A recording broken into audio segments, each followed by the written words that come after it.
Sure. Well, during Wednesday's news conference, President Trump was asked by an Israeli journalist about the rise in anti-Semitic attacks and vandalism across the U.S. Trump responded by boasting about his election victory.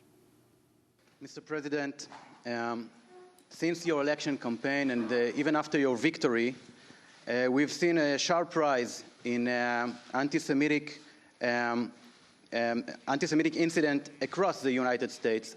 And I wonder, what do you say to those among the Jewish community in the States and in Israel and maybe around the world who believe and feel that your administration is playing with xenophobia and maybe racist tones? Well, I just want to say that we are, very honored by the victory that we had, 306 electoral college votes.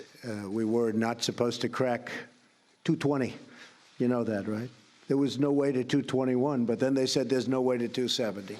And there's tremendous enthusiasm out there. I will say that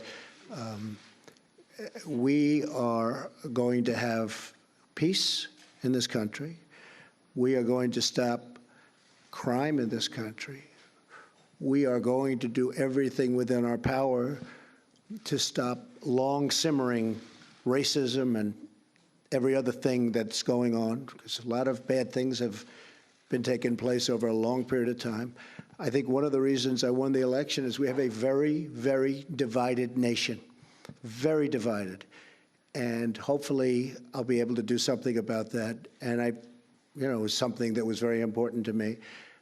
As far as people, Jewish people, so many friends, a daughter who happens to be here right now, a son-in-law, and 3 beautiful grandchildren. I think that you're going to see a lot different United States of America over the next 3, 4, or 8 years. I think a lot of good things are happening, and you're going to see a lot of love. You're going to see a lot of love. Okay? Thank you. A lot of love, said President Donald Trump. Well, this is Israeli Prime Minister Benjamin Netanyahu responding to the question as well. I've known President Trump for many years, and to allude to him or to his people, his team, some of whom I've known for many years too. Can I reveal, Jared, how long we've known you? Well, he was never small. He was always big. He was always tall. But I've known the president, and I've known his family and his team for a long time. And there is no greater supporter of the Jewish people and the Jewish state than President Donald Trump. I think we should put that to rest. After the news conference, the Anti-Defamation League tweeted, "Troubling that POTUS failed to condemn real issue of anti-Semitism in U.S. today." Glenn Greenwald, your response.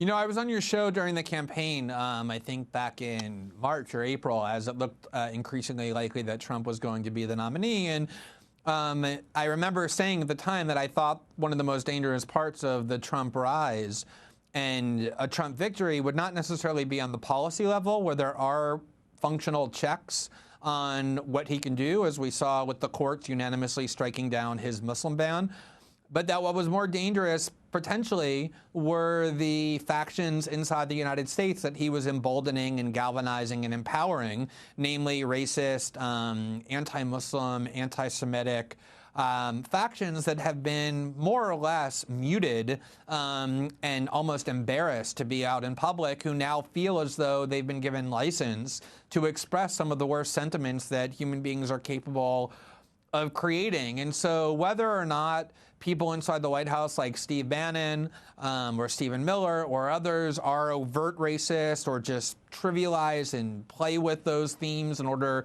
to gain advantage, I continue to think that that is probably one of the greatest dangers, if not the greatest danger, that he's emboldening that kind of hatred and stoking it and encouraging these resentments among people and targeting the most vulnerable groups, which in history is a really dangerous thing to do. And I think you see in his answer, filled with cliches about how he has a Jewish son-in-law and daughter and grandchildren and how he's going to produce love, this complete kind of contempt for the notion that this is a serious concern and that the kind of rhetoric that he and his closest advisors have embraced really does bring with it the serious danger of unleashing these kind of forces. He's just in denial about that fact.